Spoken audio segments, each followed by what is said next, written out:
Hello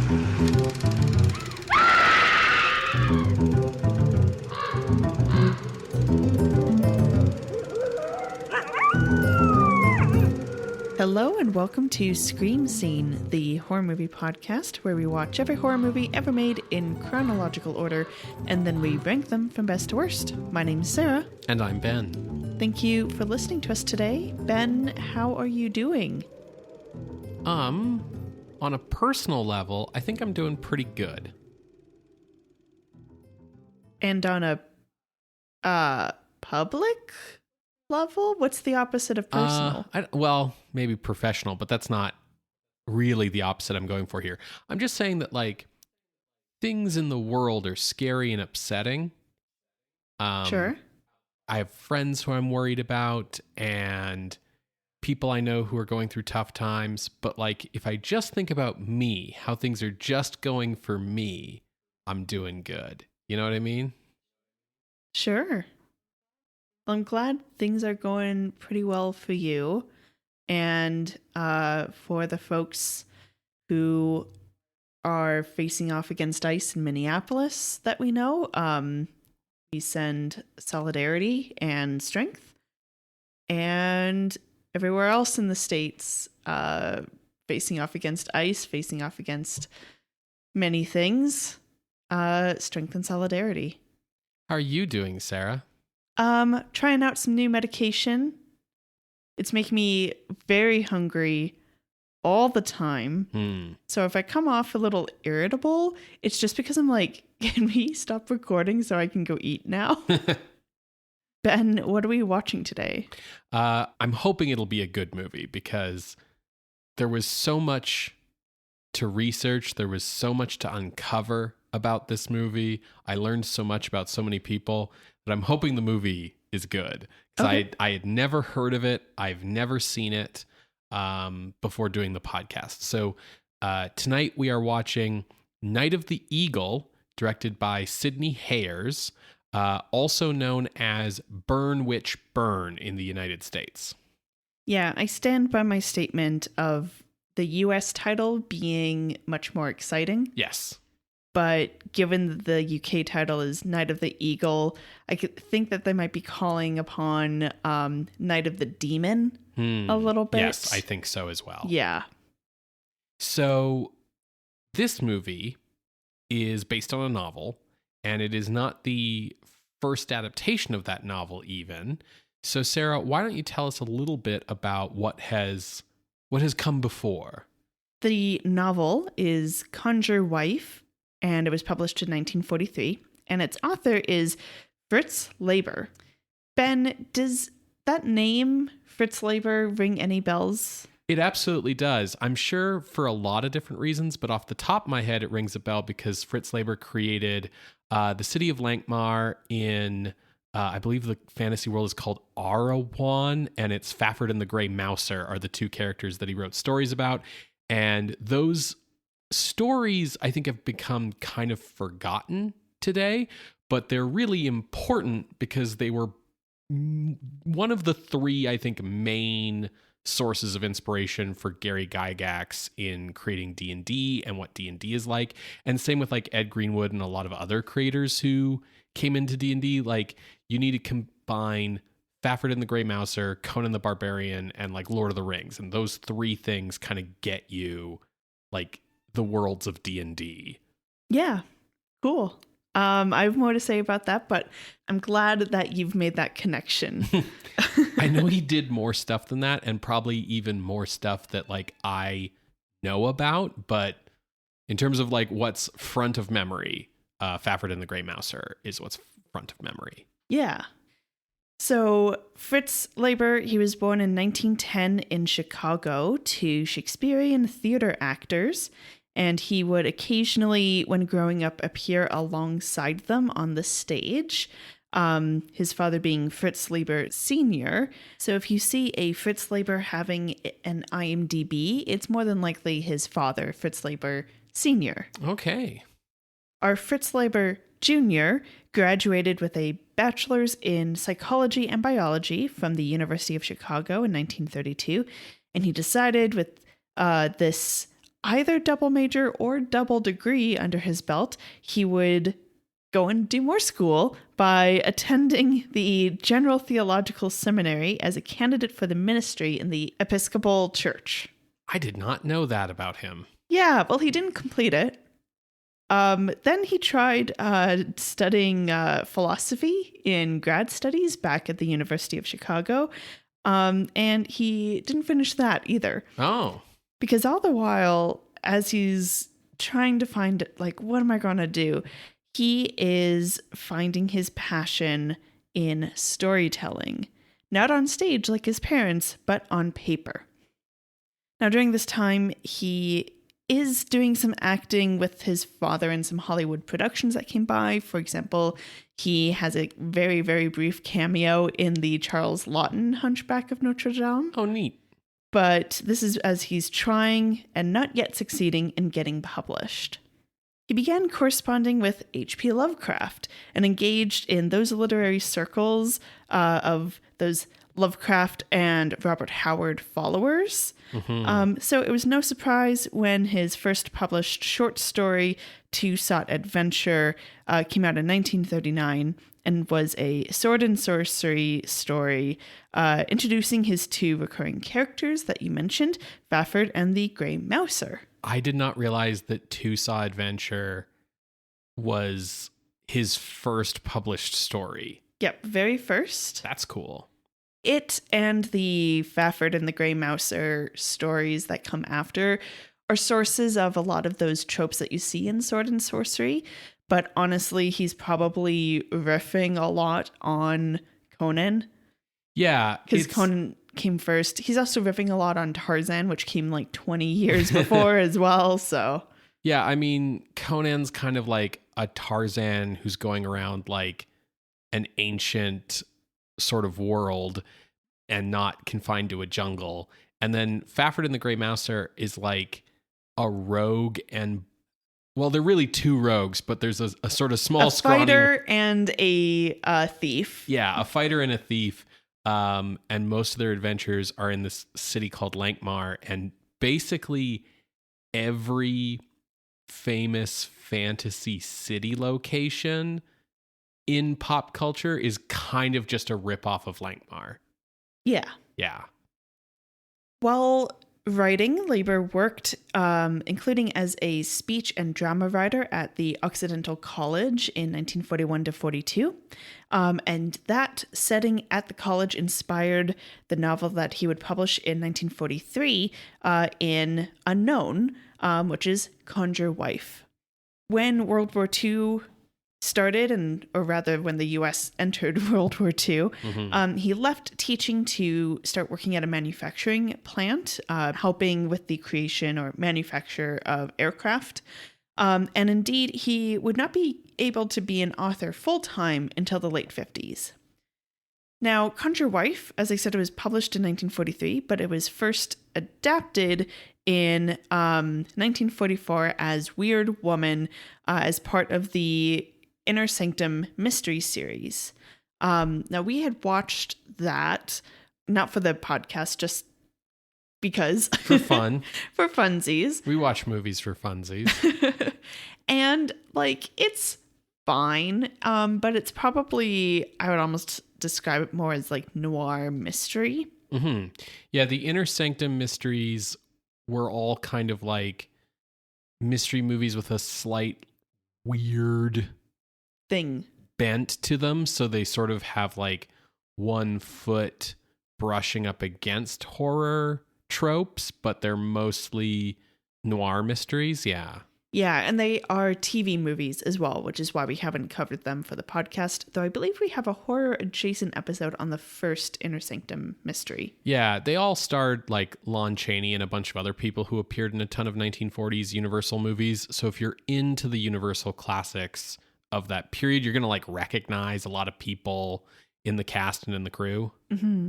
Now, as far as Conjure Wife is concerned, it follows a college professor named Norman. He's normal. Sorry. Norman and his wife Tansy Saylor at this small college. And one day Norman discovers that his wife is a witch. As a sociology professor, he sees this practice as superstition, potentially even a sign of neurosis. So despite her explanation of, I'm a good witch and I do good for our family and for your career, he gets her to stop. And she burns up all of her charms and medallions and paraphernalia. And almost immediately, his luck turns. He misses out on a promotion that he was kind of the surefire guy to get. Instead, it goes to someone who is not up and coming at the college. And he also keeps seeing some strange things happening on the campus, particularly with a gargoyle up on the roof. It seems as if anytime he's not looking at it, it moves. And his luck turns so much that it turns out that the other professor wives are also witches and in fact are part of a coven that are actively doing harm to him to protect their husbands' professional lives. Things escalate to the point of they are reanimating a gargoyle on the roof to kind of spook him and eventually attack him. And it also escalates to them bewitching Tansy to try to kill herself. And so Norman must then take up magic to save her. Modern reviews online say that it's kind of like an average read. Maybe it would have been groundbreaking at the time of all women are witches. But modern reviews are yeah, it's fine. But they do acknowledge that the novel builds tension to a chilling climax. Unfortunately, to get to that climax, you have to endure racist and sexist remarks and themes. Contemporary reviews, when it first was published, seemed to be fairly positive. They tend to consider the novel a horror novel and an exercise in paranoia. And they also point to Leiber's experience with psychology in his university days for why it's effective horror and handling that level of paranoia. Now, when it comes to the Weird Woman adaptation, they do change a bit. And in fact, I looked at Weird Woman online and for credit, and they say inspired by a story. So, they're not saying this is a straight adaptation from Fritz Leiber. The setup's kind of similar, except that our college professor, I forget his first name, it might be Norman, but his last name is Reed. Yeah, it's Norman Reed in Weird Woman. So he meets this woman in the South Seas and falls in love. They get married, and then he's come back to the college. And this strange woman, she was adopted and raised by Hawaiians in the South Seas. That's the reasoning for why she's white, but also she practices a sort of kind of culty religion that is made up and maybe kind of looks like voodoo, maybe kind of looks like witchcraft. It's just meant to be a cult. Yeah, it's other. Exactly. Same kind of setup of things are going well for him at the college, and she keeps trying to do these rituals, and he eventually says no, and he burns all of her paraphernalia. And it seems like that's when his luck turns. But in fact, what was going on is a librarian at the college who had eyes for Norman Reed has actually been trying to work against him because she's mad that he married the Hawaiian lady. Paula, I think, is her name in that version. And there's a lot of other weird threads, so that's why it has that bit of a mystery. So you're kind of trying to figure out who has it out for Norman Reed and to what end. And ultimately, it's very much magic is not real. That was just her. It was a red herring. Yeah, it's kind of is the magic real or not story. Yeah. But the fact that Leiber's story gets adapted a year or less because of production time after being published kind of points to the waves that his story first made. Leiber would win many awards throughout his career, but Conjure Wife would be awarded the Retro Hugo in 2019. Some of these other awards that he would earn when he was alive included a few Hugos, a few Nebulas, World Fantasy Awards, and British Fantasy Awards. As far as genre goes, Leiber would write horror, but more than often it was fantasy, if not dark fantasy, and that's where that sword and sorcery genre comes in. And he would write through the 60s, 70s, and 80s. He wrote a lot, but the only other big publication that I'm going to talk about today is a novel called Our Lady of Darkness, which he published in 1977, which is a semi-biographical, semi-fictional novel about an author of weird tales confronting the death of his wife during his recovery from alcoholism. And coming to face with a real-life occult battle with evil. Fritz Leiber's own wife passed in 1969. He struggled with alcohol throughout most of his life, and he was finding recovery and sobriety in the late 70s. As you said at the top, Fafhrd and the Grey Mouser is another one of his big contributions to culture and literary worlds. They are set in their home city of Lankhmar.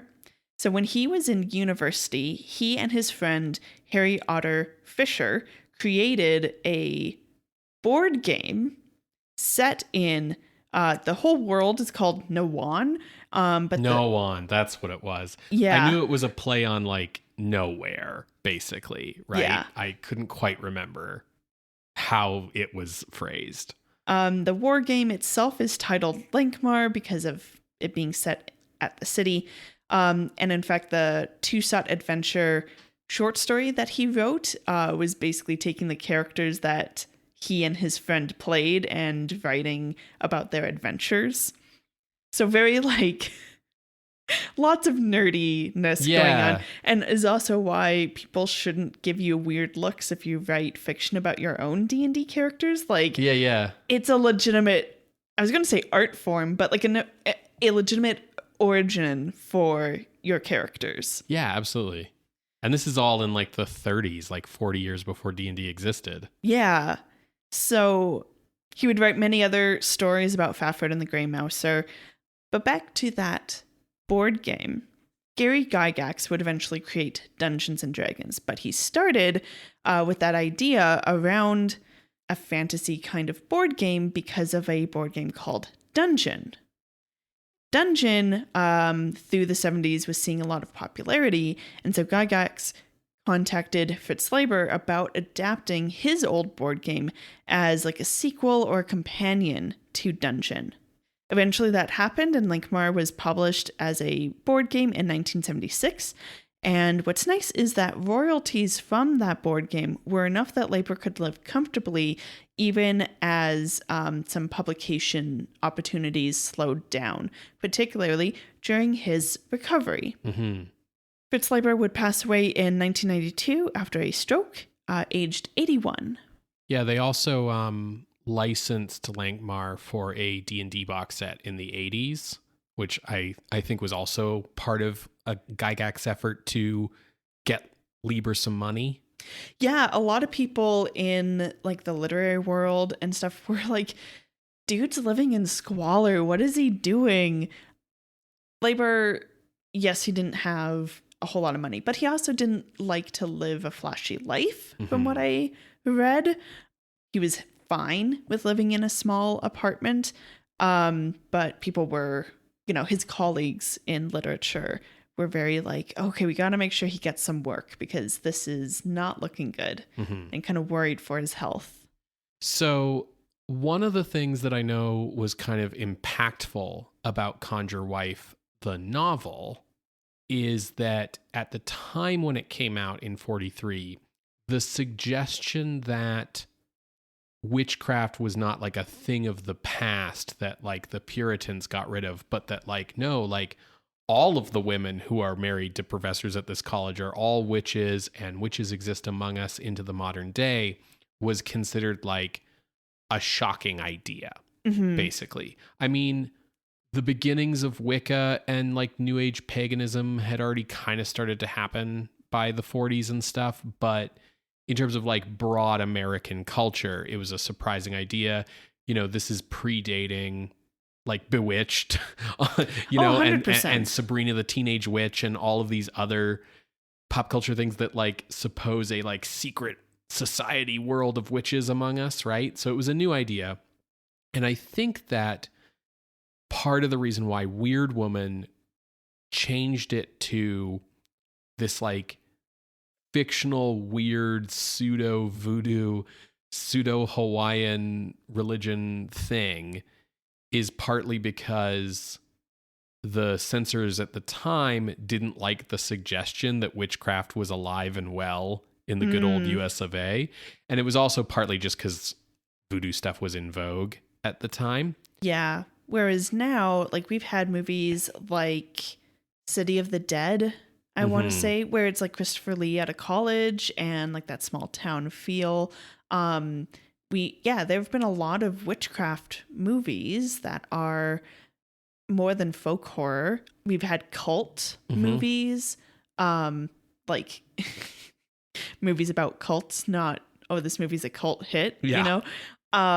So I think maybe that's why they're trying it again this time. Yeah, and I think what's important is we're starting to get movies that are okay with admitting that this stuff exists like in modern day, you know, America or Britain, and isn't like, oh, from the Far East or whatever, right? Yeah. So the real reason why Night of the Eagle came about, and I'm just going to say right now, for money reasons, this movie changes the gargoyle statue into an eagle statue, and that's where we're getting the title Night of the Eagle. Yeah, that's what I figured. Yeah. So in the novel, the gargoyle's more like a dragon type of look. Yeah, and it's easier for special effects budget to make an eagle fly around, since they're real, than like a gargoyle or a dragon. Yeah. So the reason Night of the Eagle happened is because screenwriters Richard Matheson and Charles Beaumont were big fans of Conjure Wife. They particularly liked its accurate depiction of academic infighting. Like, I keep reading this. The thing everyone likes about Conjure Wife is that it accurately depicts the way that like professors and their wives and like the social lives of those people like infight and all this kind of stuff, right? Absolutely. Now we've seen the works of both of these writers, Richard Matheson and Charles Beaumont, before, and indeed both of them were employed regularly writing for The Twilight Zone at this time. Matheson wrote The Incredible Shrinking Man, Fall of the House of Usher, and Pit and the Pendulum, whereas Charles Beaumont had written Premature Burial. So they're both writing Edgar Allan Poe movies for AIP, right? And so despite maybe seeming to be rivals for that job, Matheson and Beaumont were in fact very good friends. They were part of a circle of California-based genre fiction writers who had made the leap to Hollywood, which also included people like Ray Bradbury. Surprisingly to me, anyways, the film rights to the novel were still held by Universal at this time, thanks to the Weird Woman adaptation. But Matheson and Beaumont felt that Weird Woman had not done the novel justice. One of the other weird things about the Inner Sanctum mystery movies is not only is Lon Chaney Jr. the star in all of them, but they all cast him as like an intellectual, charismatic. Yeah, like a suave, debonair, like scientist. And he just doesn't fit that. Yeah, he doesn't quite do it. Matheson and Beaumont. Sad everyman? 100%. Yes, absolutely. Matheson and Beaumont felt strongly enough about the novel needing to be done justice that they wrote the screenplay to this new adaptation on spec, which is highly irregular. For those who don't know, a spec script is a script that's written without being commissioned. No one has hired you to write this script. No one is paying you to write this script. It is speculative that a movie will ever be made of this script, hence the name spec script. And in fact, common practice in Hollywood is that studios don't accept spec scripts.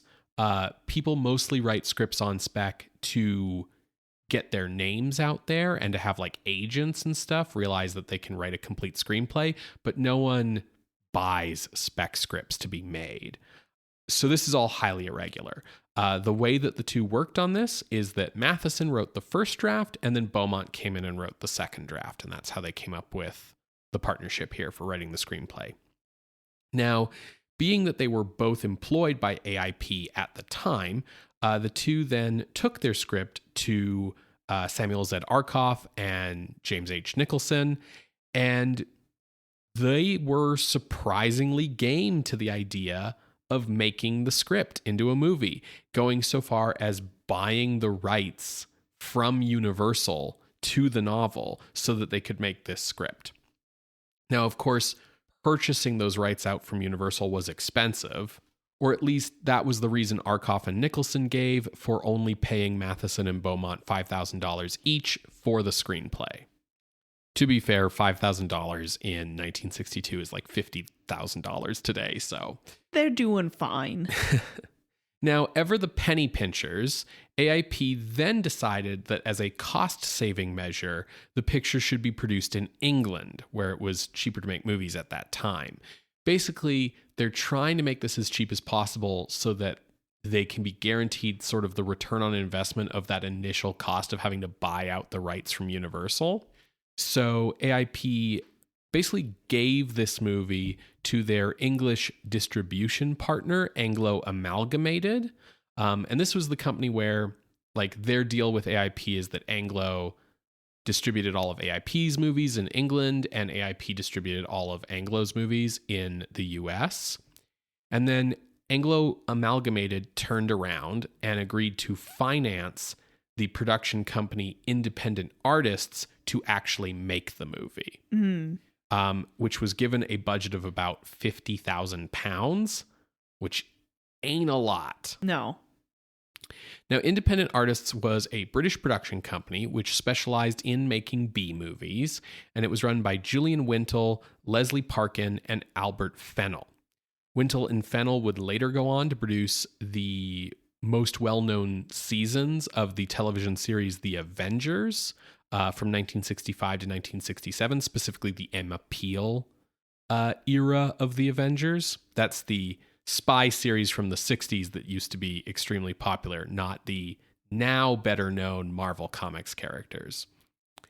The film's setting was shifted to England, and the script was rewritten by George Baxt, who's still an American, but he was an American who was working in Britain and had already written 3 horror pictures in Britain that we have seen: City of the Dead, Circus of Horrors, and Shadow of the Cat.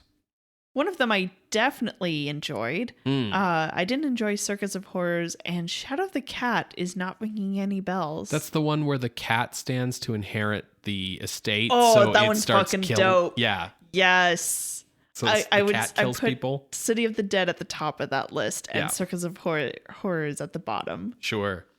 Direction was to be handled by Sidney Hayers, who had previously directed Circus of Horrors. So he was familiar with working with Baxt. He had also directed a movie with Baxt, a crime thriller called Payroll.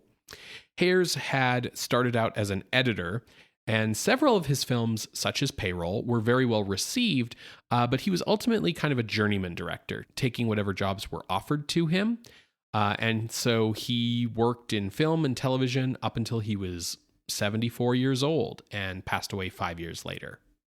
One of Anglo Amalgamated's stipulations for providing the financing to independent artists was that the lead be cast with a star.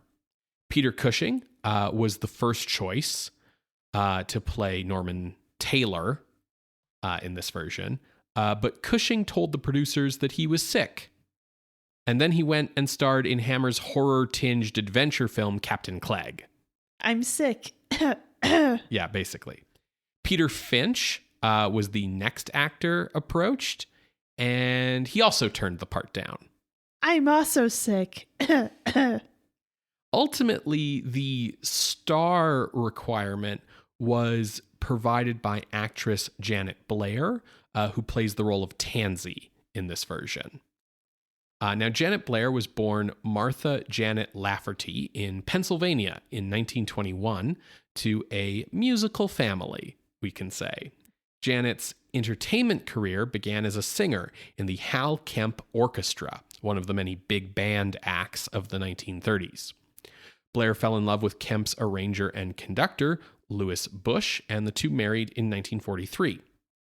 In 1940, Kemp died, and Blair's career shifted gears when she got a contract with Columbia in 1941.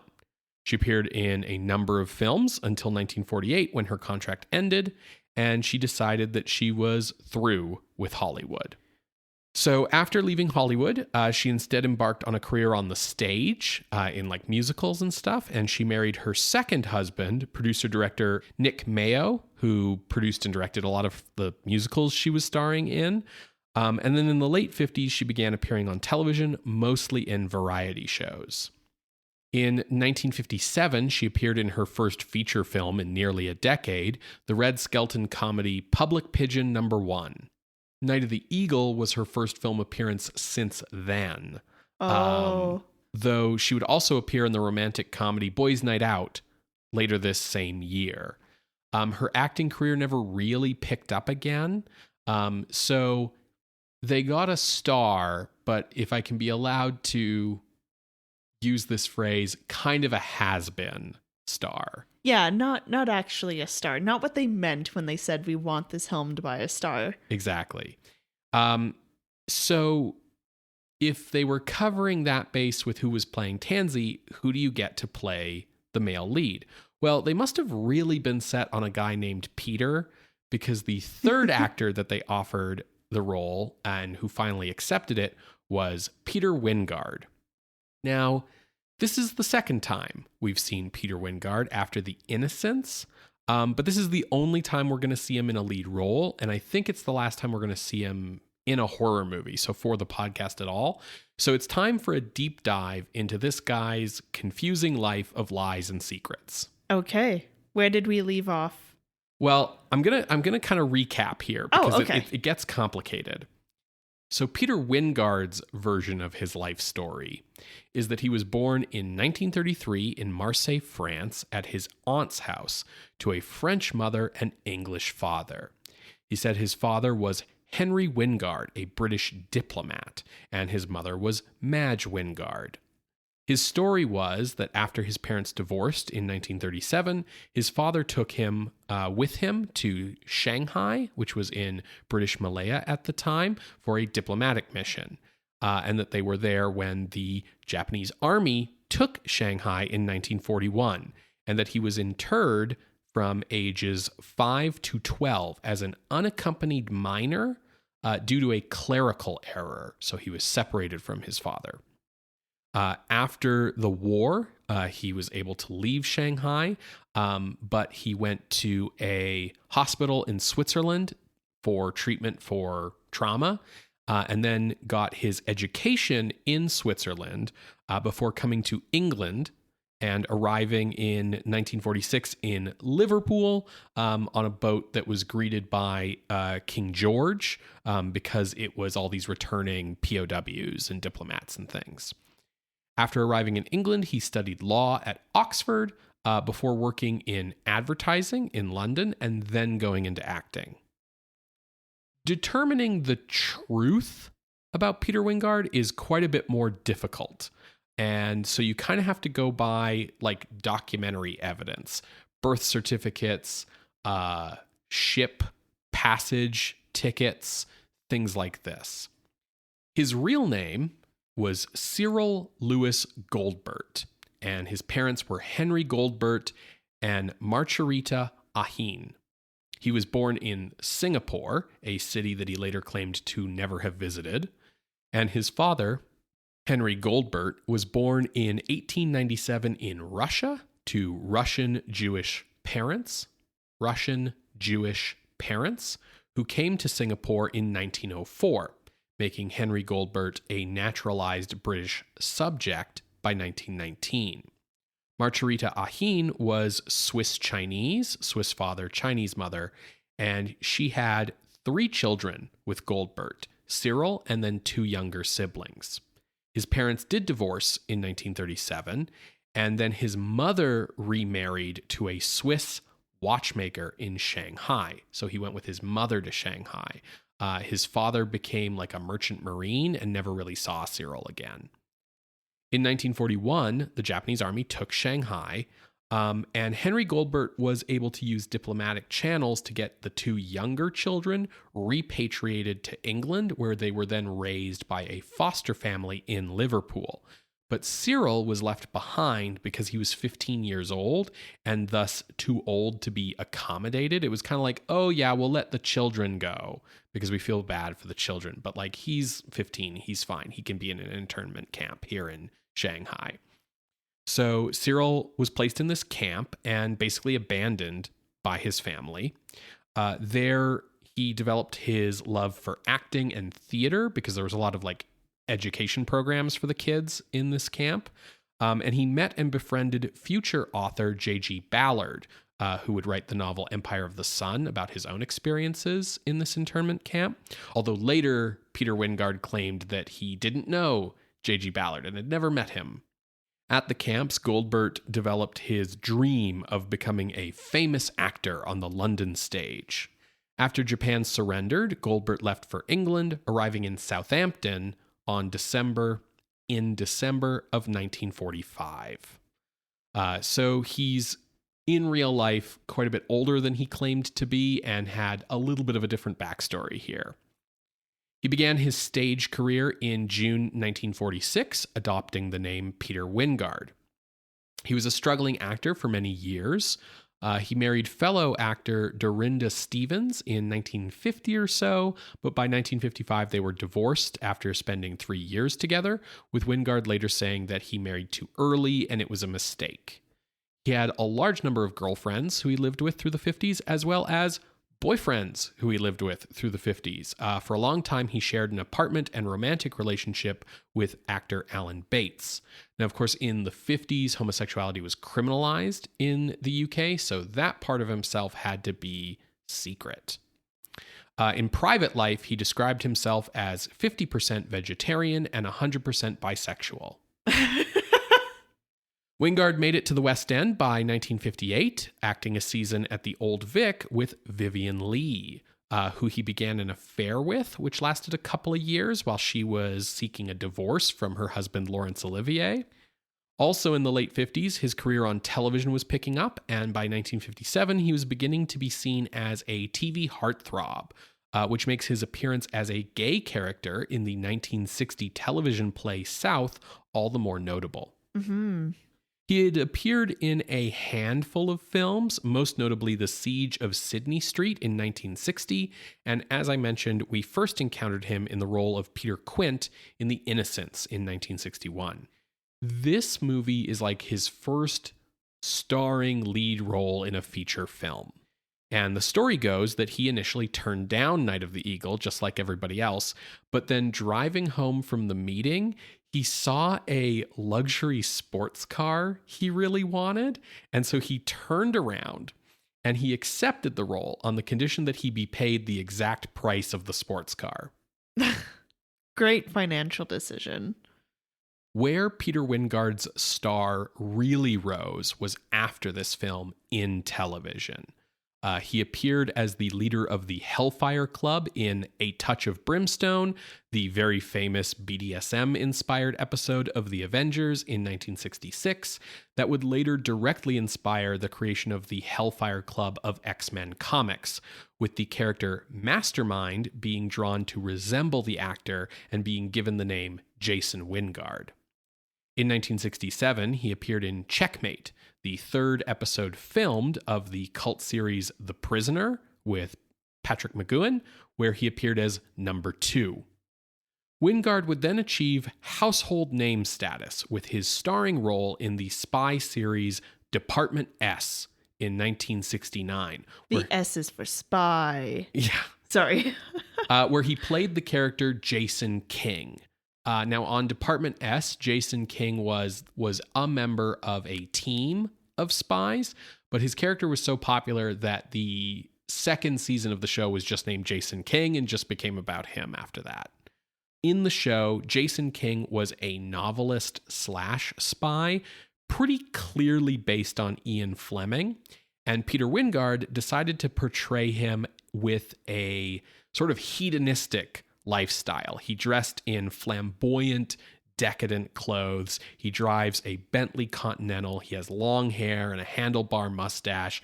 All of his clothes are like silk and kind of like that late 60s Austin Powers neo-Edwardian kind of look. Yeah. And basically, Jason King was an over-the-top character who Wyngarde played as a caricature of himself. With this role, he became an international sex symbol. And in private life, he began to entertain a lot of women and men. It all came crashing down in 1975. So by this point, Peter Wyngarde admits that at the height of his career, at the height of his stardom, he was basically drinking all the time, basically just constantly drunk. And he suffered a huge public setback when he was arrested in 1975 for gross indecency, which is to say he was caught in a homosexual encounter in a public toilet. Now, by 1975, homosexuality itself had been decriminalized in Britain, but they were still, arresting people on these charges of things like gross indecency. Yeah. The court case dragged Wyngarde's private life out into the open, revealing his real name of Cyril Goldbert and a lot of this personal life stuff that he had been trying to keep secret all this time. In another unrelated criminal investigation going on at the same time, his male secretary, Jeremy Dallas Cope, was found guilty of forging 3,000 pounds worth of checks to pay for his lavish lifestyle. And his production company was hemorrhaging money. And so ultimately Wyngarde pled guilty to the indecency charges because he just couldn't afford to really fight this court case. But he did blame it on being drunk and steadfastly proclaimed that he was not homosexual. Yeah. Now, the controversy really hurt his career, and a combination of his alcoholism as well as some investments into farmland that went really poorly led to Wyngarde declaring bankruptcy in 1982. So from the late 70s onwards, his career was mostly limited to the stage, although he did play the masked role of Clytus in the 1980 version of Flash Gordon. He passed away after a long illness in 2018, having been living at the hospital for a long time due to emphysema and heart disease. So that's Peter Wyngarde. Okay. So kind of a guy who lived large and tried to sweep it all under the rug until it all came kind of tumbling out. Yeah. Now, playing Tansy's rival, Flora is what she's called in this movie. This is the rival professor's wife, is another older actress, Margaret Johnston, who was born in Sydney, Australia in 1914. She moved to England in 1936 to pursue a career as an actress, attending the Royal Academy of Dramatic Art. Her stage career grew with her film career throughout the 1940s, peaking in the early 50s with several well-regarded dramatic roles before a flop in 1955's comedy Touch and Go, which soured Johnston on film acting. This was her first film since then, and she must have really needed the money because she said that she did not like the film, that she did not like the horror genre, wasn't her kind of thing. She appeared in a couple more films in the early 60s before the death of her husband led her to retire from acting to take over his talent agency, which she then ran until her own retirement, and she passed away in 2002. So Night of the Eagle was shot in 6 weeks by cinematographer Reginald Wire. It's got some well-regarded special effects as well as some not as well regarded special effects.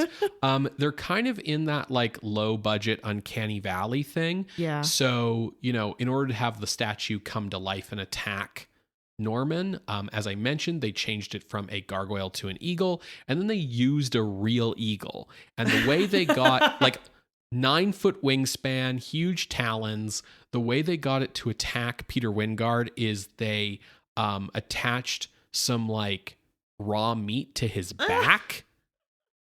And so it just like went at him, and apparently the like look of fear you see in his face in the movie was completely genuine.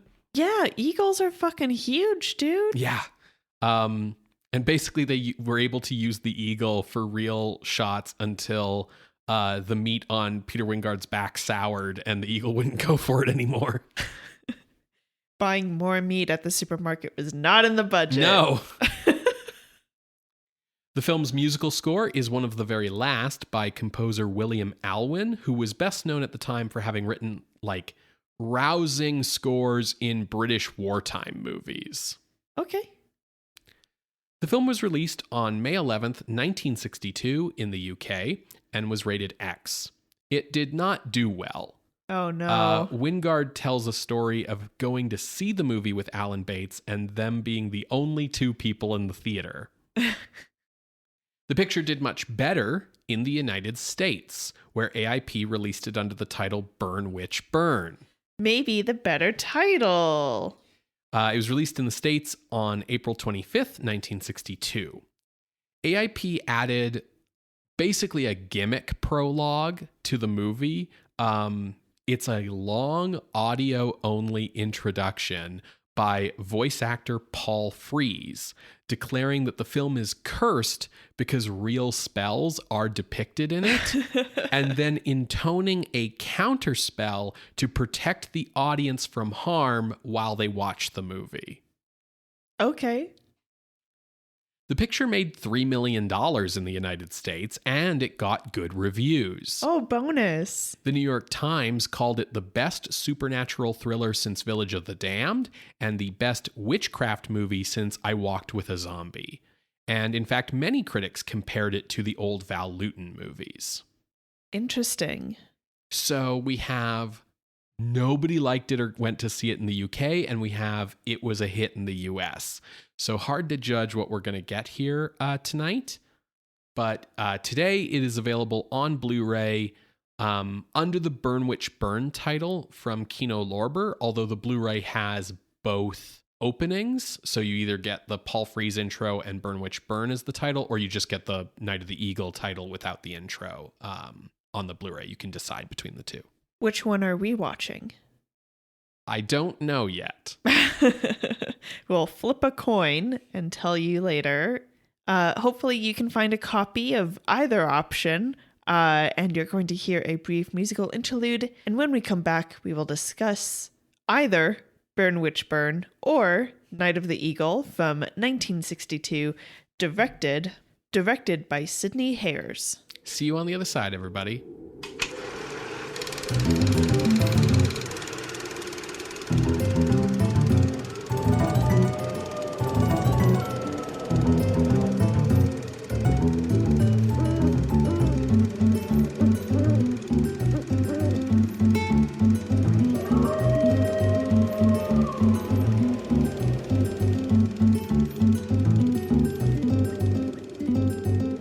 Welcome back to Scream Scene, everybody.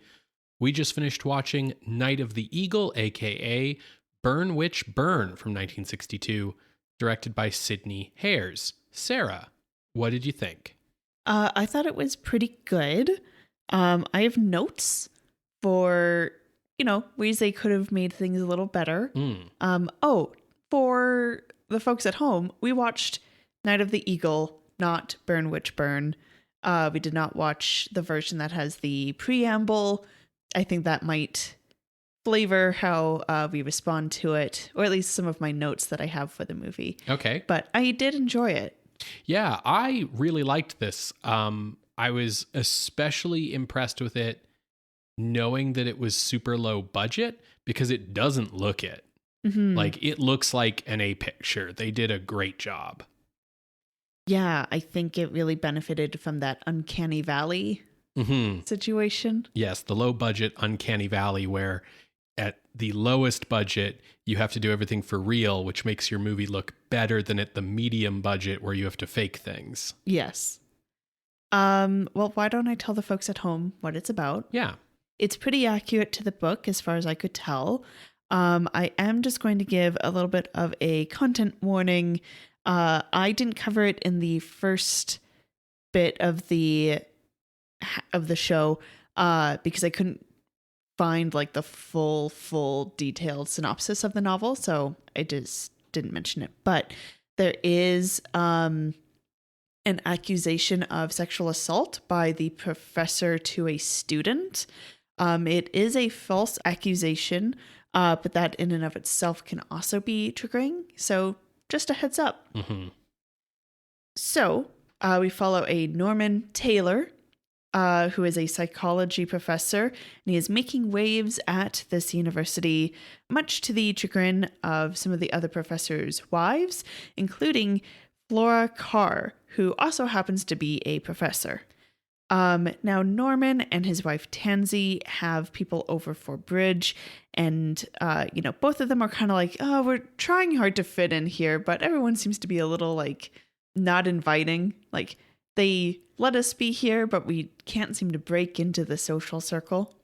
And Tansy also seems to be a little anxious after bridge. She is searching the living room for something, just like checking. You know how like James Bond checks for bugs in his hotel room?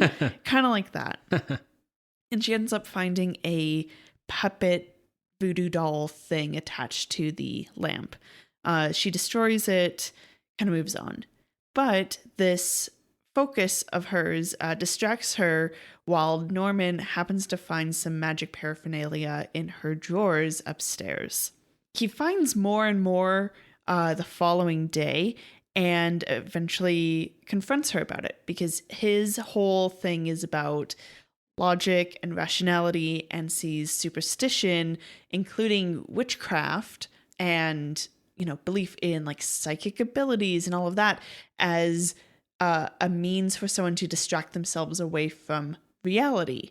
He considers it kind of a neurosis.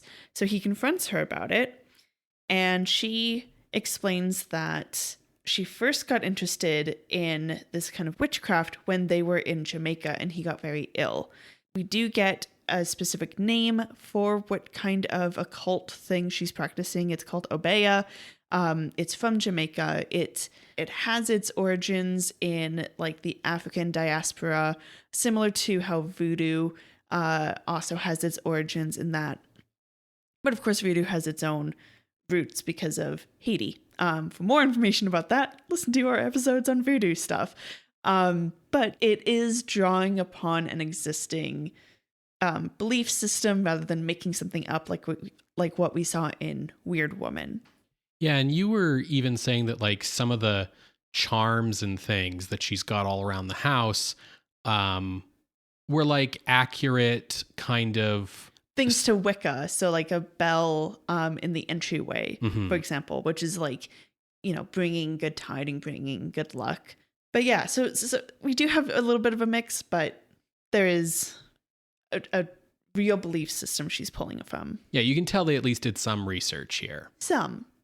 Now, her interest in it started because when they were in Jamaica, presumably because of some kind of research project that Norman was doing, he got really ill and it looked like he might not make it. While they were there, before he got ill, they had seen some kind of ritual where a young girl in the village was sick. The village doctor did some kind of occult ritual that meant that the young woman's mother, who was older, gave up her life instead of the young girl dying. And in fact, that's what happened. And so that's when Tansy, that is, started to think like, okay, if Norman's going to die, I'll sacrifice my life for his. Ultimately, it didn't come to that because he recovered before she got to that point. But that's when she first started looking into witchcraft and Obeah. And we also see that she has some books about like black magic and kind of more of the, I'll say, traditional witchcraft material. And actually, since they've come back to England to this college campus, there's been some kind of negative aura and some negative evil force attacking them in some sort of way. So all that she's done has been to protect and help Norman.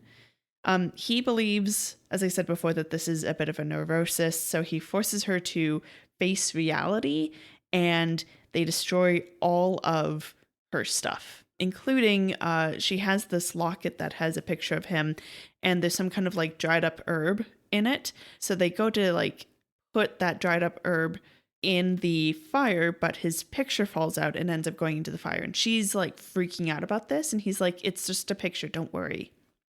Now, almost immediately later that night, he gets a mysterious phone call, and he doesn't know who it is on the other end, but it's a young girl who is saying some lewd things, and saying like, "Oh, Professor Norman, I need you. Like, think of all the things we've done together." And he's like, "Who is this? What is going on?" And the next day we learn that it was one of his star pupils. I forget her name. Margaret, who had called him, and today she's come forward with sexual assault allegations against him. Now, Flora Carr is involved in this because Margaret was kind of her mentee, was really taking her under her wing. I think they actually say Margaret's her ward. Oh, okay. Yeah. And this has also upset Margaret's boyfriend, Bill, who was flunking Norman's class. So he is dealing with this rape allegation.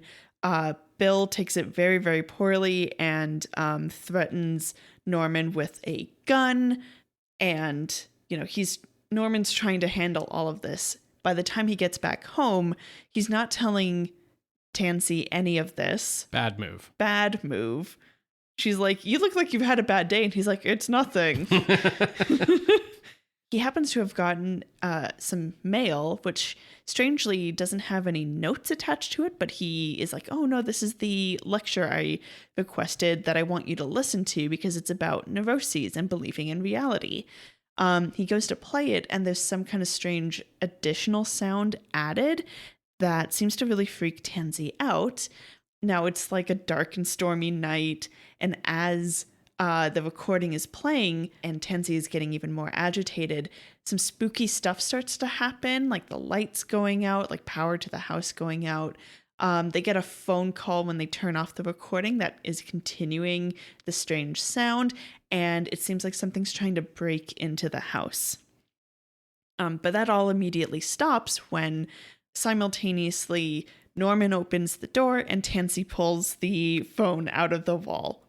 So he's like, "No, it's like all in your head. Don't worry. Like someone was just at the door and it was just happenstance that the power went out." And Tansy's kind of losing it. Ultimately, this pushes Tansy to do kind of a ritual where she's like, "I will sacrifice my life for Norman's.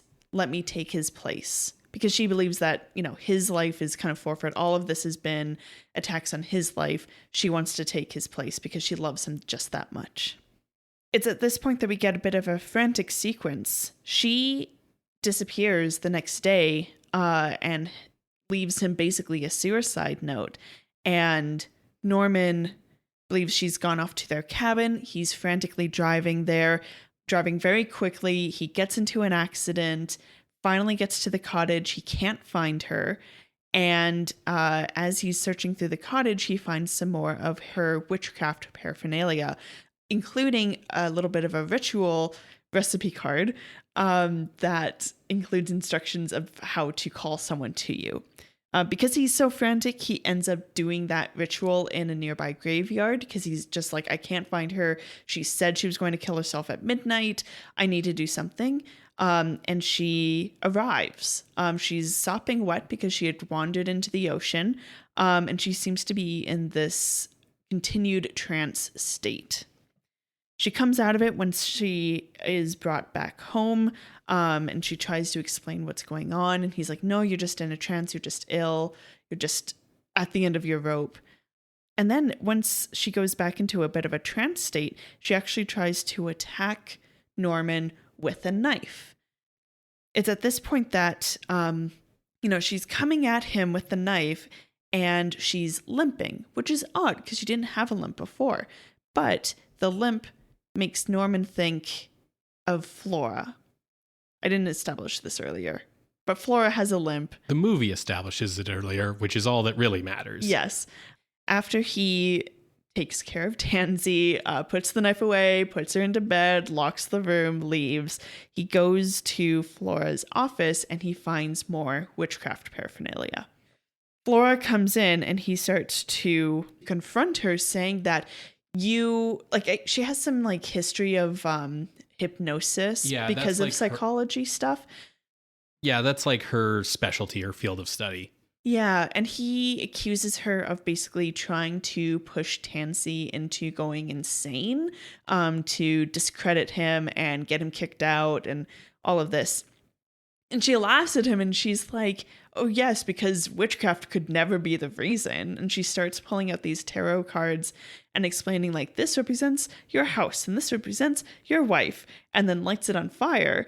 And Norman's getting really freaked out because he's like, no, that couldn't be my house. But what if it is? Meanwhile, we see that his house does indeed light on fire. Now he is like, you are insane, Flora. This is enough. And so he goes to leave. And she uses the recording, as previously mentioned, to play it through the loudspeaker so Norman can hear it as he's wandering back home through the grounds. And it calls on one of the eagle statues to animate and start attacking him.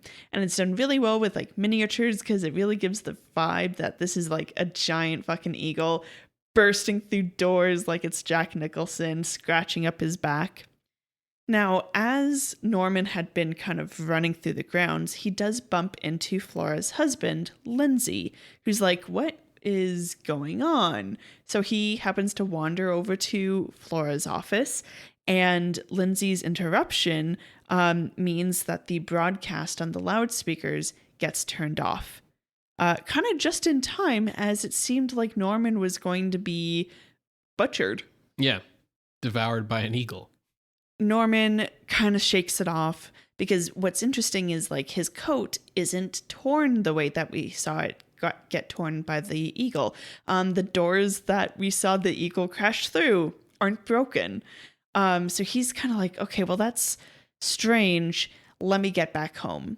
And he hears the fire alarms going, the fire trucks coming. He runs over, and thankfully Tansy is safe. And they hug and share a moment, and almost a recognition of was this supernatural? Was this just happenstance? What's going on? Meanwhile, Flora and Lindsay are walking through the grounds. Lindsay sees that the doors that Norman had left open are open, so he goes to close them. And Flora's like, no, Lindsay, let's just get home. And as she's waiting, the eagle statue above her starts to become unstable and falls, lands, and kills her. And that's the end. Is there anything that you'd like to emphasize? No, I think you hit all the main points.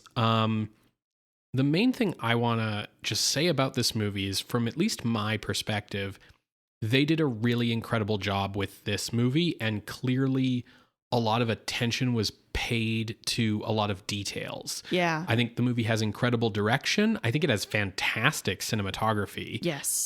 Not only a great use of light and shadow, but really good camera moves that not only support the story, but also support the sort of rising escalation of suspense through the movie, which is helped by the editing, the direction. You are sort of barreling towards the climax by the end of this thing. It really starts slow and picks up speed, and sort of sustains that picking up speed through the movie in a way that really works. And there's all kinds of little details that make it clear that the movie is paying attention to what it's doing. Everything is set up beforehand. Yeah. The limp, Margaret's crush on Norman, all these little elements. One of my favorite little details is at the very start of the movie, Norman's doing a movie college professor lecture. The kind where the theme of the movie is stated in like 5 minutes really succinctly, and then it just happens that that's when the bell rings or whatever. Yeah. And he writes, "I do not believe," in big capital letters across his chalkboard. And then later when he's getting chased through the grounds by the giant eagle, he gets chased into his own classroom and is like back up against the chalkboard and kind of slumps to the ground. And when the eagle goes away, and he gets back up again, we can see that the board now says, "I do believe," because when he hit the chalkboard with his back, he erased the word "not," which is like a really fun little detail, right? Yeah. As Sarah mentioned, I think the eagle stuff is really well done, especially for the low budget, where they're, like Sarah said, like using miniature replicas of the sets so that this eagle looks huge.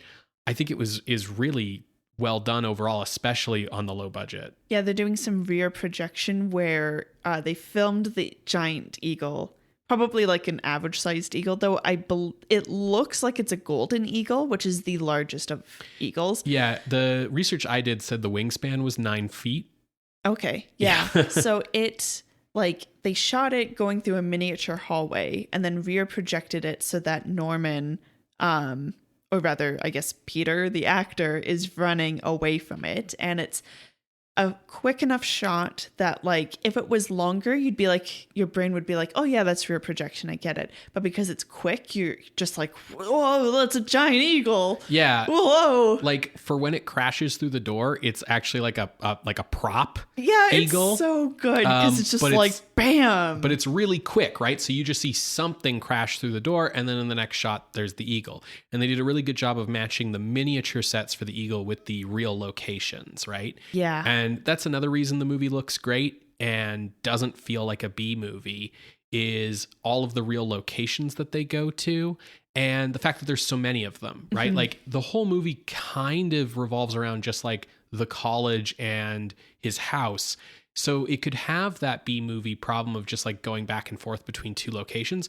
But instead, like, we do this wild drive out to the countryside where they shot a bunch of the car stunts for real. And then once we get out to the countryside, we go down to like the cliffs and the beach, and then over to like a cemetery on the Hammer Horrors set, it looks like, and then like back to the house, and like they destroy a bunch of the parts of the set. The college must be a real college that they were shooting at because it's so big and there's so many variations in the hallways and sets and things. They really set a house on fire. Yeah. So like keeping the movie on its feet and going to all these different places and escalating the magic from kind of plausibly coincidental to, nah, dude, really works to help this feel like a bigger movie than it was.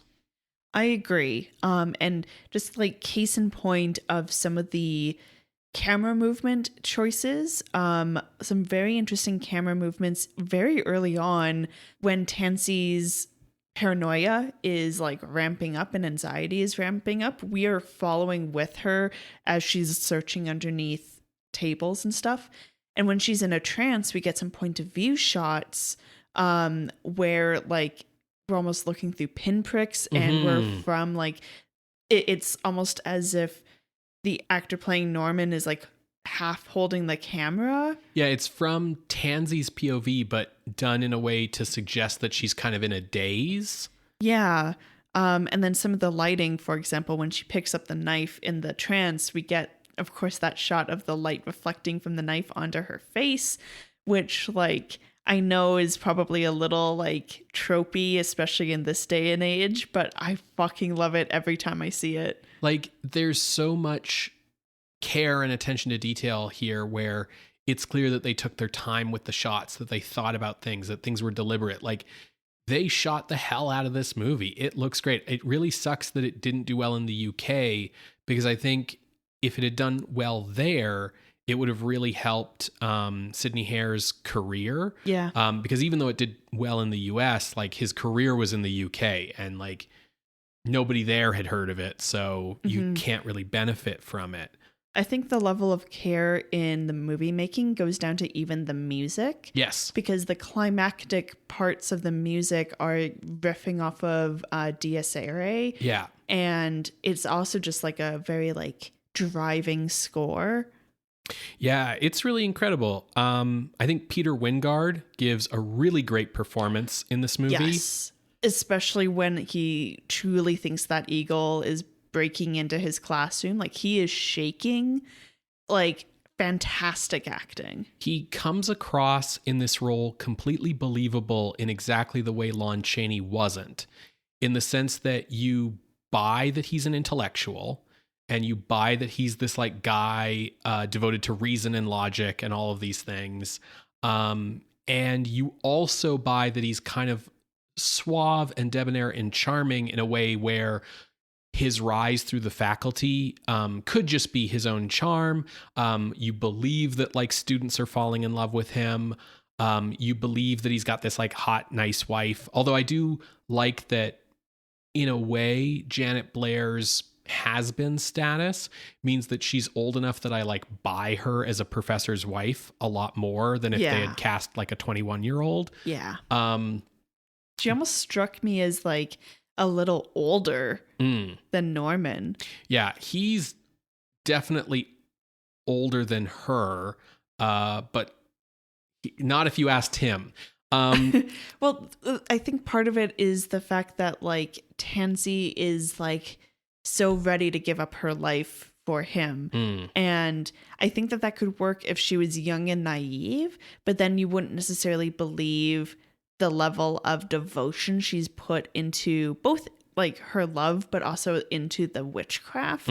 But with her, in my interpretation, being like a little older, it's also like you've been around the block, like you've seen shit and you're willing to believe this, and you're also willing multiple times in your relationship willing to sacrifice your life for his. Like that's next level. And part of this, to be fair, is coming from like we're in 1962 and we're kind of just at the tail end, really, before things change socially. We're at the tail end of the era where like a wife's entire life basically was supposed to be for the benefit of her husband. Yeah. And you don't really have your own identity. And so this is an era where like all of the wives are kind of like jockeying for position so that their husbands will benefit, right? But even though that's really old fashioned from our perspective and kind of, you know, has that sexist patriarchal thing, Peter Wyngarde playing Norman does have enough qualities that make you believe a woman would do this for him, because he's super fucking hot to an almost distracting degree in this movie. I have to believe that his clothes are his from real life, because in real life, Peter Wyngarde was kind of a dandy. He insisted on wearing like really high quality, like silk everything. And I don't think the movie could have afforded the wardrobe he's wearing in this movie, which looks ostentatiously more expensive than everything else in the movie. I think the sports car he bought is the sports car he's got in the movie. But he's super hot. And it's like, it's 1962. So he doesn't look like how he looks when he's Jason King, where he has long hair and the handlebar mustache. What he looks like is James Bond. He looks exactly like how Ian Fleming describes James Bond. Like, and it's 62. So it's like, oh, he could have been. It could have happened. Yeah. Yeah. He has, because Ian Fleming in the books describes James Bond as like handsome, but maybe a little ugly. Yeah, he's like Hoagie Carmichael. That's the description Fleming always comes back to, where it's like this kind of piratical kind of look. Yeah, and like that's absolutely Peter Wyngarde. Like, yeah. No, he does a great job. I love that they gave him that like 5 o'clock shadow at the climax. It really helps sell his disheveled, like, my whole belief system has been shaken. Yeah. I think the rest of the cast is pretty good too. I think Janet Blair maybe reaches for hysterical one too many times, but she does really sell Tansy's desperation. Like, you feel it when she's like freaking out about not being able to find this or that charm, right? Like, this is where I have some pointers, some notes for the movie, because she starts so high that, as you said, she kind of reaches to that height a few too many times. And I think it also confuses the movie about whether the audience should believe in the magic at the beginning or not. In the US version, because we have dude's voice coming in being like, here's a protective spell, it's like, cool, we're going to believe this is true magic. And so her frantically searching for like the strange voodoo doll left over, you're already bought in. Yeah, you're primed for it. Yeah, you're primed for it. You're good to go. For the UK version where you don't have that, you're like, what is she searching for? Like, what is going on? And then you see the voodoo doll, she burns it, and it has like the fancy like sparkler flare up. Yeah. And yet, like, are we supposed to be from Norman's point of view? I think it would have been a stronger movie if it was like we didn't see what she was searching for. If we just stuck from Norman's point of view, because he's the guy going through the arc about believing magic or not. Yeah, I think it would have been more powerful. It's almost like with the way that it's written and structured, it's kind of wanting to be like, maybe magic's real, maybe not. Oh, maybe. Yeah, it has some of the thing we lit on fire. Whoa. It has some of that British agnosticism, basically. And I think it would have been stronger if it just said one way or the other, because the US version, I think it was like not necessarily the correct choice to go with, but it gave a definitive, it's real. And look how well it did. I think the ambiguity works. I do think that enough stuff happens that you kind of have to believe in magic by the end, but it does. It's like, because the eagle thing is like, oh, maybe he was just hypnotized because it's like, there's no physical evidence of it, right? I think having some stuff from Tansy's point of view worked for me, except for my big problem with the movie, which is kind of the ending. And I think if it had a different ending, the Tansy stuff would have worked better. But I think in the movie as we have it, we should have stuck with Norman's POV. Just to continue on with the actors for a moment. Oh, for sure. Margaret Johnston plays Flora, and she might not have enjoyed making this movie, but you cannot tell because on screen it seems like she's having a ball playing like the arch villain. Her scene where she kind of has her like battle of the minds, of the battle of the point of views with Norman in her office about like witchcraft and stuff is great. She's like really enjoying putting the screws to Norman and being like, oh yes, like it couldn't be fucking magic, right? And like, aren't you so smart? Like, hey, I'm not doing a spell right in front of you, right? Like, she's just, she's eating the scenery, and it's really, really good. And it has exactly that right note of like a smart person pulling one over on another smart person. Yeah. That kind of smarminess. I really only have like two main issues with the movie and then some like smaller issues. Okay. The smaller stuff, I will say there's some aspects of this movie that are necessary, I think, for the arc of the movie, but that were semi-frustrating for me to watch. So this is coming from a personal place, speaking as the rationalist husband of a part-time witch. Sarah has dabbled in witchcraft over the years and has much more of like a willingness to believe supernatural stuff than me. And I'm much more like materialist, rationalist. And I've gone through my evolution from like college age, like Reddit atheist type to now being in my mid-30s and acknowledging like the value of belief, even if I don't believe in the beliefs. And I think that if there's something that strikes me a little untrue about this movie, it's kind of how strident Norman is about like burning all of Tansy's stuff and being like, this is unacceptable in this house kind of attitude. Yeah. I acknowledge that some of that might just be the 1962 of it all, where like people used to be maybe more like that. But for me, I don't believe in, I'm an atheist. I don't believe in stuff. I mean, I believe in like truth and justice or whatever, but like, I don't, you know what I'm saying? But I acknowledge that there's like a value to belief, that, you know, religious stories, folklore, etc., are things that help people make sense of the world and provide them comfort. Norman sees it as like escaping reality, right? Yeah. But I feel like a guy who's a psychologist who has done so much research into like what's the psychological basis of superstition, which like really is about providing comfort, even if you're talking about like old wives' tales. Like his student Margaret brings up in class, like, oh, what about, you know, don't walk under a ladder. Yeah, just your like common kind of superstitions, right? And, you know, Norman talks about they can't provably be right, but, you know, people think, well, I'll err on the side of caution, right? And do it anyway.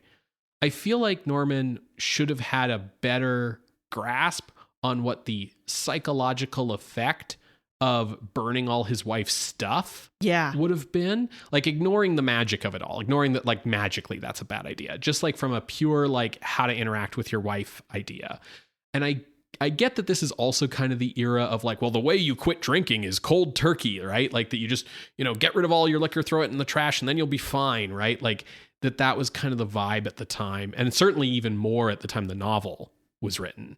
But these two have such like a partnership that it's like, dude, you are going to psychologically scar your wife doing this way, and he should know better. Yeah. I acknowledge that this is what needs to happen for the plot, but it's kind of hard to watch, right? And it's also hard to watch when he gets home from like professionally the worst day of his life, like a day where he was accused of rape, a day where a guy pulled a gun on him, all this crazy stuff. And he gets home and he's like, yeah, the day was fine, and doesn't tell his wife. That really bothered me. Yeah. So this all comes together into kind of one of my key problems with the movie, which is the ending. And to be fair, I am making a complaint that is sort of I wish for this other movie. And that's not always the most fair criticism of a movie. You have to critique the movie we have, not the movie you wish we had, right? Yeah. But the way that the arc of the characters was moving through the story, I find it very unsatisfying that Flora is basically defeated by happenstance. That like Lindsay walks in and just is like, oh, why do you have this turned on? And like turns it off. And so Norman can get away because without the sound, the eagle isn't animated. And then after he gets home, like, oh, and then irony killed Flora when the statue fell on her, right? And I feel like I would have been more satisfied if this movie had had a third act where now that Norman believes and knows that Flora is the evil witch, he goes back to Tansy and then they work together to do abjuration magic to protect themselves and get back at Flora. Like, I think Tansy should have had the right to get to defeat the evil witch, because the whole movie is about like, Tansy, you crazy bitch, your beliefs aren't worth shit. And then by the end of the movie, it's kind of mostly made clear that magic and witchcraft is real. So I wanted Tansy to kind of get a bit of a chance to redeem herself by swooping in to save her husband with her very real magic at the end.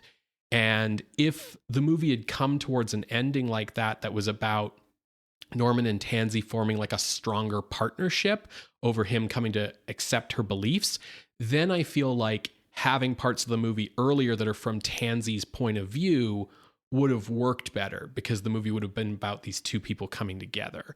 And instead, Tansy just sort of remains a plot device in Norman's story. Yeah, I got the feeling that that's Tansy's role in the novel as well. I just want to confront a couple things here. One, I'm pretty sure it'd be conjuration, not abjuration, because the novel's called Conjure Wife. Sure, but and she calls it conjure magic. Sure. Abjuration's protection magic. I'm just bugging you. Yeah. Okay. I know. 2, I get the feeling that the film is pretty close to the novel with the way that we get a lot of material in here to the point where I was like, are we done yet? Yeah, you feel like by the time he gets to the cemetery, you feel like you're in the third act. And then you're not. You're like halfway through the movie. And it's not that the movie was like dragging its heels. As we said, it has a really good pace, but structurally it's not like that 3-act traditional structure. So if we had an additional bit where now we fuck up Laura together, like I feel like it would need to be like epilogue style, you know? I do hear you. I think we get a little bit of that with like the way that they share a moment after they see each other with the fire, but it definitely could be stronger. And I almost wish that like there was maybe some messaging throughout about like if you're casting a spell and it doesn't reach its conclusion, if it doesn't finish, it bounces back in some way. So that way it would feel like the eagle statue falling would have like, you did this to yourself rather than that happenstance, like, oh, it just happened to be loose, I guess. Yeah. Like if they had some kind of thing, lamp shading basically, to help make that feel a bit more satisfying. Yeah, because like the thing about the eagle just happening to fall on her, like it's definitely meant to read as dramatic irony, but because it just sort of happens and it's not like something Tansy did, then like the only explanation left is that like, at least narratively, right, is that like God did this as like a punishment for her witchcraft, except that the movie never brings up Christian faith as the opposing force to witchcraft. It is rational science as the opposing force to witchcraft, which makes the random eagle falling not very satisfying. Yeah. I think the other issue I have with the movie, and this is also one of like, this is just an element that wasn't satisfying to me. Yeah. Is they drop the aspect of the book where it's not just Flora, it's all of the faculty wives. Yeah, it was a coven. And what's weird about that is that the earlier scenes where you see the other women, like at the bridge game and in the car, there's a scene where they're driving together, and there's another scene where someone who isn't Flora but is another one of the wives who I don't recognize comes to like get Norman.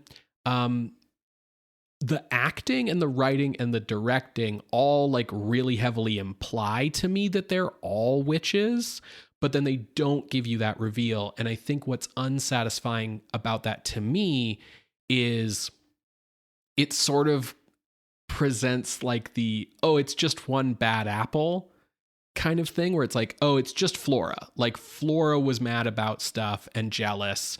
And so because she was jealous, this problem happened, and because we took care of Flora, the problem is solved. Versus like the revelation that like, yeah, it's not just your wife who's into witchcraft, and it's also not just like your wife's rival. It's like all women. Like I think that's a better horror story idea almost, to be like, yeah, how many people around you are doing witchcraft at any time? Yeah, I would agree with that. I almost wonder if like, you know, if they kept it, they as in Richard Matheson and Claude Benoit. Charles Beaumont. Charles Beaumont. Claude Benoit. Yeah, had it in there, but then when George Baxt, not James Baxter, the famed animator. George Baxt adapted it basically to make it more for a screenplay, like into a B movie, basically. Some of those remnants were still there. Yeah, it's a pretty common thing to want to go like, well, let's simplify things so that by the end of the movie, like you have one focus, right? And you're not, you know, pulled in all these different directions. And it's an easier way to like bring the movie to a succinct conclusion. I get why they did it. I was just bummed that we didn't get like the reveal of like, they're all against you. It's a coven. Yeah. Overall, though, I think that this was a pretty good movie. I am curious to see where you would like to rank it. Sure. Are you ready to move on? Yeah. Do you have any like other comments about it as a part-time witch person? Oh, no, I think it's fine. I Okay. think like if they had made Tansy less, honestly neurotic about the protection, it would have felt a little bit more like believable as like, you know, this isn't like a life and death thing. It's you know, it if it helps, it helps. Let's try to get some good luck. Let's put a bell on our front door for some good luck. Yeah, I think like how neurotic and paranoid she is at the start of the movie to me really only makes sense if Tansy already knows that Flora and the others are witches against her, and it's already like this secret war going on. Because then it's like, oh, I have to look, you know, I have to protect, because she actively knows there's bad shit out there, right? Yeah. So I'm going to call out some waypoints here. You mentioned that the screenwriter was also involved in some previous movies we had seen. So I just want to call out what those are ranked. Circus of Horrors, which we watched in episode 292, is currently ranked at number 242. Oof. City of the Dead, which we watched in episode 305, is ranked at number 25. Big jump. Big jump. And then Shadow of the Cat, which we watched in episode 317, is at 220. Okay. So big ranges here. So I kind of first looked at City of the Dead. Same. And where City of the Dead is. I wasn't totally sure that this was better than City of the Dead. I think I might like City of the Dead more, but I wanted to give the option of it being better than City of the Dead. So I looked above City of the Dead, and I could see this going above Curse of the Werewolf, maybe. I feel like it can't go above The Innocents, but right above The Innocents is Taste of Fear. And there was something about the cinematography and the lighting and the feel of this movie that really reminded me of Taste of Fear. I guess just the like fact that they both feel like Val Lewton movies, honestly. Yeah, the dynamicism. Yeah. So I made my ceiling 22, just in case we wanted to push to say it's better than Taste of Fear. But really, I don't think it belongs that high. And then looking down the list, I was looking for the other movie that this really reminds me of, which is Night of the Demon, which is a Jacques Tourneur film. And Jacques Tourneur did a lot of those Val Lewton movies. And Night of the Demon is also a movie about like rationalism versus magic. And in the case of Night of the Demon, like the American version of this movie, but not like the British version, Night of the Demon tells you right at the front that the magic is real, but then tries to like play this like rationalism versus magic thing the whole way through. I wasn't sure if this is better than Night of the Demon, because Night of the Demon's pretty wild. But right below Night of the Demon is House on Haunted Hill, which is like a fun, spoopy time.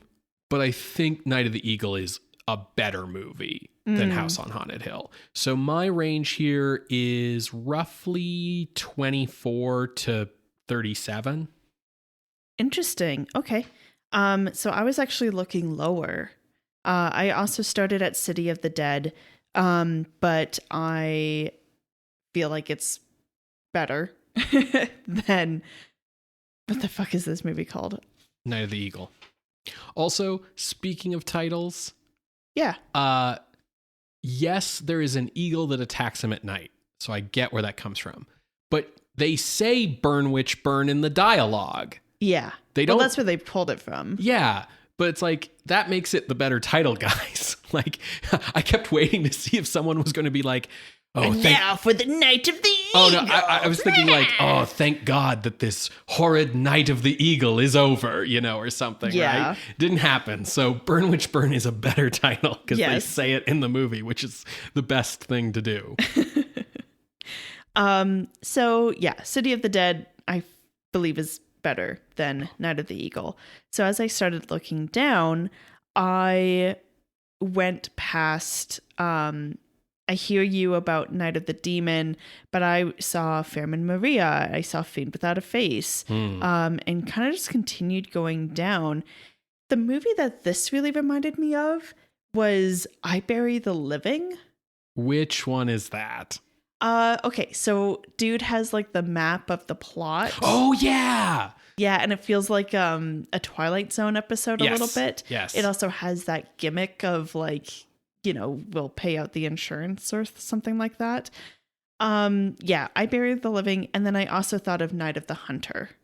Where is I Bury the Living? 53, and Night of the Hunter is 55. Gotcha. Okay. Night of the Hunter, also very stylistic, also doing a lot of really intricate things. I think, credit where credit's due of Night of the Eagle doing it on no money and in a way that feels boundary pushing, whereas Night of the Hunter, there were moments where, they're kind of calling back, like the pin iris thing. So I was like, okay, I feel like this might be a good ceiling, anywhere from like I Bury the Living to Night of the Hunter. And then looking down, the other movie that this reminded me of was The Seventh Victim. Yeah, that's totally fair. Yeah, which of course is Luton, and has a cult trying to get someone to kill themselves. So some similar themes going on here. And that's at 66. And also in this area at 70 is The Screaming Skull. And I knew that Night of the Eagle is definitely better than The Screaming Skull. So that's definitively my floor. But I was also seeing, Seventh Victim here. So my range is basically 53 to 70. There are so many good movies in this part of the list. Like I keep looking around being like, well, surely this is better than, Nosferatu? I don't know about that. Like, and having difficulty. So the midway point between my floor and your ceiling is number 45, which is also a British movie. It's Fiend Without a Face, which is the stop motion brains that strangle people and are invisible most of the time. Yeah, that's tough because that movie goes hard. Right above that is Todesstern, which is also a rationality versus occult belief movie. Yeah. What was The Brain Eaters at 46? That's a Bruno Vasoda film, which makes me super shocked that it's this fucking high on the list. The Brain Eaters is the one where the alien ship crashes in the forest and everybody, like there's the military sets up like a site around it. And at the end of the movie, the guy journeys into the ship to like get to the end of the problem. And he finds like weird old Leonard Nimoy inside. Oh, yeah. I think Night of the Eagle is better than that, but not as good as Fiend Without a Face. So I would slot this in right below Fiend Without a Face. I would feel... So my take would be above Fiend Without a Face, below Lake of the Dead, maybe. But I am... The thing is like these are both low budget British horror movies that find creative ways around their budgetary problem. With Fiend Without a Face, it's making the monsters invisible for the majority of the runtime. But those stop motion killer brains at the end are pretty cool. They're really well done. They have their little antenna. Yeah. Like, don't get me wrong, the eagle stuff in this movie is dope. It's very fun. It's great. But I remember just yelling at the screen with Fiend Without a Face, just being like, these brains, the brains, Ben. Yeah. There is like a moment in Night of the Eagle that made me kind of jump, which is when he gets into the car accident because he's like driving alongside a bus to like yell at Tansy from his sports car because Tansy's in the bus, which means that he's on the wrong side of the road and there's this other truck coming the other way. And when you look at how they filmed it, for at least a portion of time, they actually needed to have the two cars actually coming at one another. And then they kind of cheat the crash, but like I legitimately became afraid for the actor's safety in this movie from 60 years ago, which I think was pretty impressive. I'm willing to acquiesce to your choice here. You're, after all, the subject matter expert in witchcraft. So we will go with this. I think that's just fine. So that means that Night of the Eagle, aka Burn Witch Burn, enters the list at the new number 46, beneath Fiend Without a Face and above the Brain Eaters. If you would like to see this list, you can go to our website, screamscenepodcast.com. There you can find links to the other episodes that we have mentioned today, as well as our appeals box. If you would like to contest this or any other ranking, you are welcome to reach out to us over email at screamscenepodcast@gmail.com. You can reach out to us through our Ask box on Tumblr, or find us on Patreon or Blue Sky.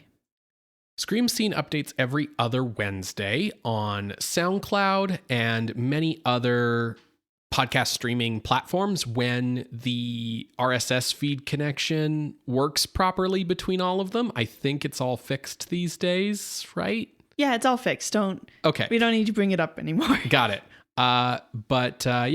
Originally SoundCloud, and then if you subscribe on other platforms, you will be able to get the show.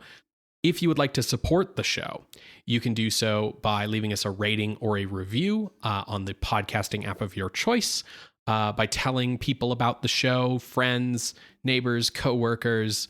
If you want to help support us monetarily, you can do so by heading to patreon.com/screamscenepodcast, where you can become a patron of the night for as little as $1 a month. Patrons at the $5 level get access to all kinds of bonus audio. $10 level is access to all kinds of bonus writing.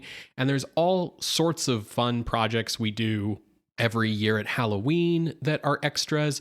And, once you sign up, you get access to that whole library. So there's a whole ton of stuff to look at and listen and explore. Once again, that's patreon.com/screamscenepodcast. So, Ben, what are we watching next week? So next time, Sarah, we are watching something of a schlock classic. I've seen this movie's poster a million times in my life. It's The Brain That Wouldn't Die. Ooh. And it's about a decapitated woman living after death, I think. Okay, we've had some similar things to this. I'm hoping that this isn't just Donovan's brain again. We've had so many Donovan's brain. And none of them have really been good. Yeah. Poor Donovan. Poor brain. But we will see you then, creatures of the night. Bye. Bye.